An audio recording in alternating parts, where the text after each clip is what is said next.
మీరు లోకానికి ఉప్పై ఉన్నారని, మీరు లోకానికి వెలుగై ఉన్నారని ప్రభు యేసు పలికిన మాట కావాలి ప్రతి జీవిత బాట.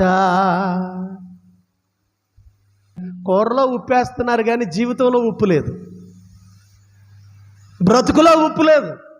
ఒకడు ఉప్పు లేనందుచేత ఒకవేళ కోప్పడినటువంటి సందర్భాలు ఉన్నాయేమో.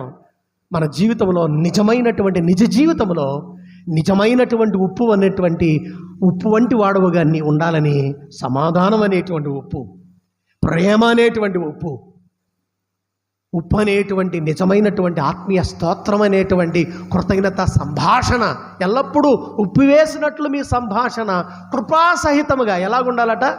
కృపా